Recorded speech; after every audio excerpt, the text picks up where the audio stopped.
Hello అండి, అందరికీ నమస్కారం. ప్రతి సంవత్సరం వేసవిలో మా బావ వాళ్ళు ఊరు వెళ్ళి అక్కడ సరదాగా గడపడం నాకు చాలా ఇష్టం. అక్కడ నాకు ఒక ఫ్రెండ్ కూడా ఉంది. తన పేరే రాధ. తనకి నేనంటే చాలా ఇష్టం. తను నాకంటే కొంచెం సన్నగా ఉంటుంది. ప్రతిసారి నాకు సరిపడని బట్టలు తన కోసం మా అమ్మ పంపిస్తుంది. ఈసారి వేసవి సెలవులకు మహాలక్ష్మిని కూడా తీసుకొని వెళ్దామని బావ అడిగాడు. నాకు కూడా మహాలక్ష్మి అంటే చాలా ఇష్టం. తను అంటే నాకు తోడుగా ఉంటుందని వాళ్ళ అమ్మను ఒప్పించడానికి వాళ్ళ ఇంటికి వెళ్ళాం. ముందుగా మహాలక్ష్మిని అడిగాం. తను రావడానికి సిద్ధంగా ఉంది. కానీ వాళ్ళ అమ్మా నాన్నలకి అస్సలు ఇష్టం లేదు. ఎందుకో వాళ్ళకి పల్లెటూరు అన్న, పల్లె వాతావరణం అన్న అస్సలు నచ్చదు. తను పంపించడానికి వాళ్ళు ఏమాత్రం ఒప్పుకోలేదు. ఏం చేశాడో ఏం చెప్పాడో తెలియదు. మా బావ వాళ్ళతో మాట్లాడి ఏదో విధంగా ఒప్పించాడు. మాతో పాటు మహాలక్ష్మిని తీసుకొని వెళ్ళడానికి మేము సిద్ధమయ్యాం. ఇంకా వేసవి సెలవులకు మా బావ వాళ్ళ ఊరికి బయలుదేరాం. గాజువాక నుండి మా బావ వాళ్ళ ఊరుకు మా అమ్మ, నేను, బావ, మహాలక్ష్మి బస్సులో బయలుదేరాం. కానీ మా బావ ఏం చెప్పి మహాలక్ష్మిని వాళ్ళ అమ్మా నాన్నలను ఒప్పించాడా అనే సందేహం ఉండిపోయింది. ఇంకా ఆగలేక మా బావను అడిగేశా. అప్పుడు మా బావ, ఏమీ లేదు, నాకు మొదటి ర్యాంకు రావడానికి కారణం మా పల్లెటూరులో నా జ్ఞానాన్ని పెంపొందించే చాలా ఔషధ మూలికలు ఉన్నాయని, అందుకోసమే నేను ప్రతి నెల మా ఊరు వెళ్ళి వస్తాను అని చెప్పానన్నాడు. అంతే. నాకు ఒక్కసారిగా చాలా నవ్వొచ్చేసింది. బావ తెలివితేటలు చూసి చాలా ఎదిగిపోయాడు అనిపించింది. బస్సులో కిటికీ పక్కన కూర్చొని ప్రపంచాన్ని చూస్తూ ఉంటే ప్రపంచమంతా వెనక్కి వెళ్తున్నట్టు, మేము మాత్రమే ముందుకు పరిగెత్తున్నట్లు అనిపిస్తుంది. చూడడానికి చాలా విచిత్రంగా అనిపిస్తుంది. కానీ అంతకంటే విచిత్రమైన విషయం ఏమిటంటే, అమ్మ వాళ్ళు ఒక అబద్ధాన్ని చాలా బలంగా చెప్తారు. మా పిల్లలు 4వ తరగతి చదువుతున్నారు, 5వ తరగతి చదువుతున్నారు అని చెప్పి హాఫ్ టికెట్లు కొట్టిస్తారు. అలాంటప్పుడే అనిపిస్తుంది మనం ఎంతో ఎదిగిపోయాం అనుకుంటాం. కానీ బస్సు టికెట్లు తీసుకునేటప్పుడు మాత్రం ఇంకా చిన్న పిల్లలమే అని మెల్లగా బస్సు మా బావ వాళ్ళ ఊరిలోకి ప్రవేశించింది. నేను కిటికీ నుంచి ఆ పల్లె అందాలను, చెరువులను, గుట్టలను, పక్షులను చూస్తూ ఆనందంతో ఉక్కిరి బిక్కిరి అవుతున్నా. ఎప్పుడెప్పుడు ఊరిలో దిగేద్దామా, అమ్మమ్మని చూసేద్దామా, రాధతో కలిసి ఆడుకుందామా అనే ఆతృతలో ఉండగానే మా అమ్మమ్మ వాళ్ళ ఊరు వచ్చేసింది. దిగి అక్కడి నుంచి 10 అడుగులు వేయగానే మా అమ్మమ్మ వాళ్ళ ఇల్లు. మా అమ్మమ్మ వాళ్ళ ఇల్లు చూడడానికి చాలా బాగుంటుంది. చుట్టూ 4 వైపులా పెంకుటిల్లు ఉండి మధ్యలో విశాలమైన ప్రదేశం ఉంటుంది. ఆడుకోవడానికి మాకు సరిపడినంత స్థలం ఉండడం వల్ల, చదువుకునే పని లేకపోవడం వల్ల అనుకుంటా, అమ్మమ్మ వాళ్ళ ఊరు అంటే నాకు చాలా ఇష్టం. అమ్మమ్మ వాళ్ళ ఇంటికి వచ్చామో లేదో పిన్నిలు, బాబాయిలు, మామయ్యలు, అత్తయ్యలు అందరూ పలకరింపులతో ఉక్కిరి బిక్కిరి చేశారు. అయినా పల్లెల్లో ఉండే ప్రేమానురాగాలు పట్టణాలలో ఏ మూలన కనిపించవు. స్నేహితురాలు రాధ నేను వచ్చానని తెలిసి నా కోసం మామిడికాయలు తీసుకువచ్చింది. మామిడికాయలన్నీ చిన్న ముక్కలుగా కోసి దానికి కాస్త ఉప్పు కారం తగిలించి తినేటప్పుడు కలిగే ఆనందం వర్ణతీతం. ప్రయాణం వలన ఏమో మహాలక్ష్మి నీరసించిపోయింది. తనకి పడుకోవడానికి మంచం ఇచ్చి నేను రాధతో ముచ్చట్లు మొదలుపెట్టాను. అవును, మీకు చెప్పలేదు కదా, రాధ కూడా నాతో పాటే సేమ్ క్లాస్ చదువుతుంది. మా బావ వాళ్ళ అమ్మ దగ్గరికి వెళ్ళి ముచ్చట్లు పెట్టాడు. మా అత్తయ్యకు బాగోలేకపోవడం వల్ల చాలా సంవత్సరాల తర్వాత మా బావ పుట్టాడు. అందుకే మా బావ అంటే మా అత్తయ్యకు చాలా ఇష్టం. ఇంకా నేను కూడా మా అత్తయ్య దగ్గరికి వెళ్ళాను. రా కోడలి పిల్ల, ఎలా ఉన్నావు అని అడిగేసరికి ఒక్కసారి ఏదో తెలియని ఆనందం. బాగున్నాను అత్తయ్య అని చెప్పి సిగ్గుతో మెల్లగా జారుకున్నాను. రాధతో కలిసి పొలానికి బయలుదేరాను.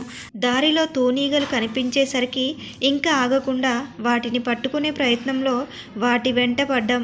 ఫైనల్గా చెరొకటి పట్టుకొని వాటి తోకను దారంతో ముడివేసి ఎగరవేశాం. అలా చేయడం బాధగా అనిపించిన పసితనంలో వాటిలో ఉన్న ఆనందము మాటల్లో చెప్పలేనిది. ఇక అలా నడుచుకుంటూ ముందుకు వెళ్తున్నాం. అక్కడే మాకు చింత చెట్టు కనిపించింది. తను నేను రాళ్ళు విసరడం మొదలుపెట్టాం. చాలాసేపు విసిరిన తర్వాత కొన్ని చింతకాయలు రాలాయి. వాటిలో కొన్ని తిని మిగతావి మహాలక్ష్మి కోసం తీసుకెళ్ళాము. ఇలా చింతకాయలు కొట్టి తినడం అది అద్భుతమైన అనుభూతి. రుచికి పుల్లగా ఉన్న మనసుకు గొప్ప ఆనందాన్ని ఇస్తాయి. మొదటి రోజు ప్రయాణం వలనో రాధతో అలా తిరిగి రావడం వలనో తెలియదు కానీ బాగా అలసిపోయాను. ఇంకా నిద్రపోవడానికి నేను సిద్ధమయ్యాను. ఆరు బయట నేను మహాలక్ష్మి మంచం వేసుకొని చుక్కలని చూస్తూ చల్లని గాలిని ఆస్వాదిస్తూ నిద్రపోదామనుకునే సమయంలో బావ మా పక్కనే మంచం వేసుకున్నాడు. ఇంకా బావ నేను మహాలక్ష్మి కబుర్లు మొదలు పెట్టాం. అలా ఆకాశంలో నక్షత్రాలను లెక్కబెడుతూ అక్కడున్న ఆకృతులను చందమామను చూస్తూ నిద్రపోయాము. ఉదయం 6 అయింది. సూర్యుడు మా ముఖం మీద పడుతున్నాడు. స్కూల్ లేకపోవడం వలనో ఏమో కానీ చాలా బద్ధకంగా నిద్ర లేచాం. ఆ టైంకి మా మామయ్య పొలానికి వెళ్ళిపోయాడు కూడా. మా బావ కూడా తనకు సహాయంగా పొలానికి వెళ్ళాడు. మా బావ ఎన్నో కష్టాలను చూసి రావడం వల్ల ఎప్పుడైనా ఇంటికి వస్తే సెలవులను సరదాగా గడపకుండా వాళ్ళ నాన్న అమ్మలకు సహాయపడడానికి సమయం అంత ఖర్చు పెడతాడు. దీని వలన కూడా మా బావ అంటే నాకు చాలా ఇష్టం పెరిగింది. టిఫిన్ చేసి పొలానికి రాధ నేను మహాలక్ష్మి బయలుదేరాం. ఇంతలోనే మాకు ఒక చిన్న కాలువ కనిపించింది. అందులో చిన్న చిన్న చేప పిల్లలు చూడడానికి చాలా అందంగా ఉన్నాయి. వాటిని పట్టే క్రమంలో ఒళ్ళంతా బురద చేసుకున్నాం. ఇంతలోనే మా బావ అక్కడికి వచ్చి మమ్మల్ని చూసి గట్టిగా నవ్వేశాడు.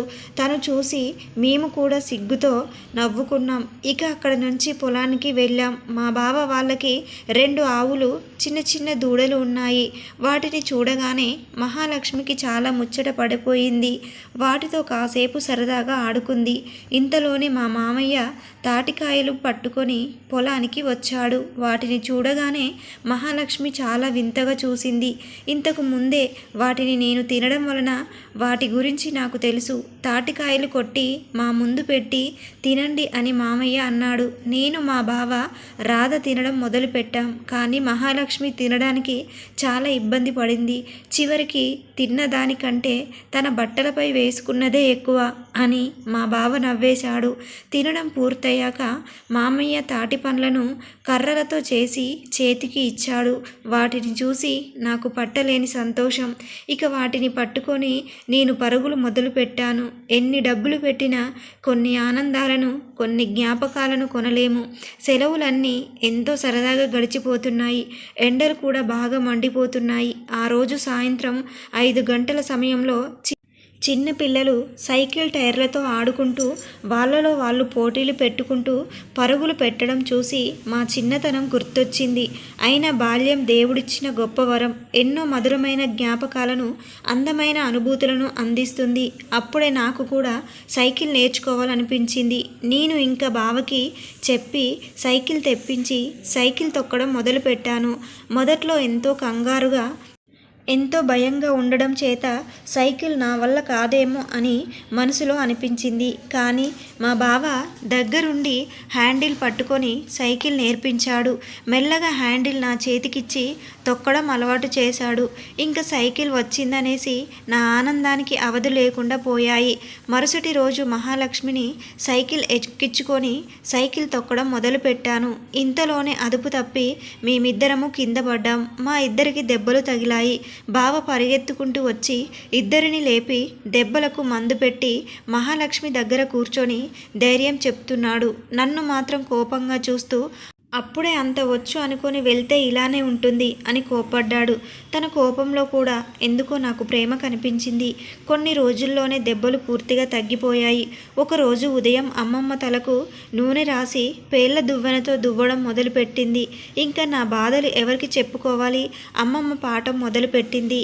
ఆడపిల్లలు అనువుగా ఉండాలని, అయినా మనకు సైకిల్ ఎందుకని, జుట్టుకు నూనె రాసుకోవాలని ఇలా ఎన్నో చెప్తూ నా తలలో పేర్లు తీస్తూ వాటికి కూడా నాకే తిట్లు వేస్తుంది. నూనె రాయడం పూర్తి చేసి జడలు వేసింది.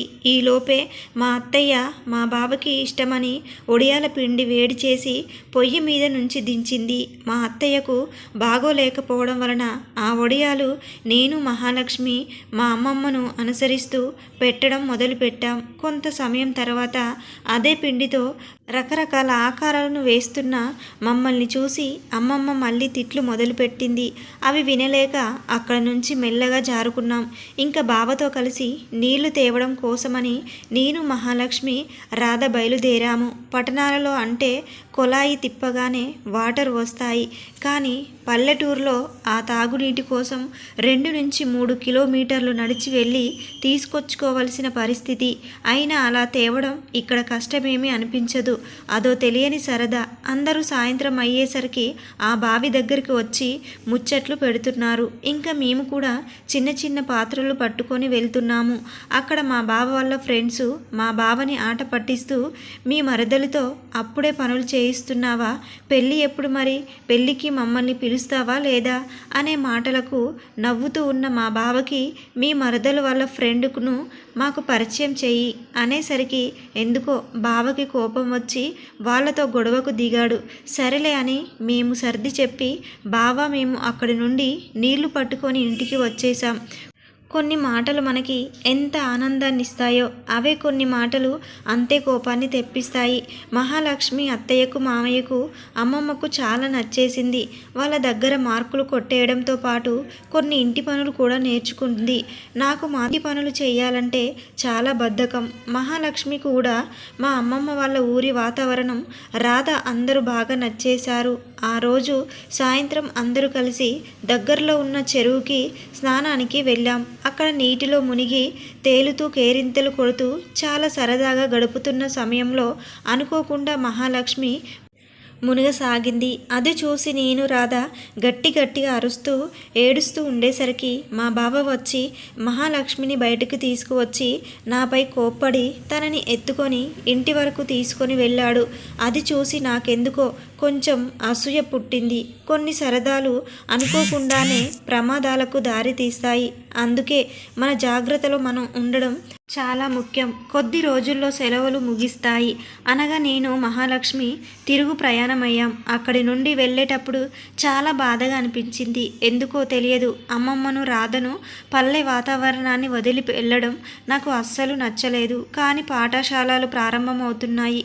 ఇంటి దగ్గర అమ్మా నాన్న మా కోసం ఎదురు చూస్తున్నారు. మహాలక్ష్మి కూడా వాళ్ళ అమ్మా నాన్నలను చూసి చాలా రోజులు అవ్వడం వల్ల, ఇలా వేరే కారణాల వల్ల మేము తిరుగు ప్రయాణం చేయవలసి వచ్చింది. నిజం చెప్పాలంటే నాకు అస్సలు ఆ పల్లెటూరు వదిలిపోవాలని లేదు. అప్పుడే అనిపించింది, చదువులు, ఉద్యోగాలు ఎవరు కనిపెట్టారో కానీ అసలు వాళ్ళకి ఈ పల్లెటూరు వదిలి ఎలా ఉండాలనిపించిందో. అలా ఆలోచిస్తూ ఉండగానే గాజువాక వచ్చేసింది. ఇంకా బస్సు దిగి ఇంటికి వెళ్ళాం. అమ్మా నాన్నలను చూసి చాలా రోజులు అవ్వడం వల్ల వాళ్ళతో కొంత సమయం గడిపి పల్లెటూరి విషయాలను, అక్కడ జరిగిన సంఘటనలను వాళ్ళతో పంచుకున్నాము. నేనైతే వచ్చేశాను, కానీ మనసు మాత్రం ఇంకా అక్కడే ఉండిపోయింది. బావ సెలవులన్నీ పూర్తయితే గాని రాడు అని చెప్పాడు. ఒక్కసారిగా రోజులన్నీ చాలా బోరింగ్గా అయిపోయాయి. మహాలక్ష్మి, నేను సాయంత్రం కలిసి ఏవో కొన్ని స్కూళ్ళు ముచ్చట్లు చెప్పుకునే వాళ్ళం. ఇలా రోజులు గడిచే కొద్దీ 10th క్లాస్ ప్రారంభమైంది. మా బావ కూడా ఇంటికి వచ్చేశాడు.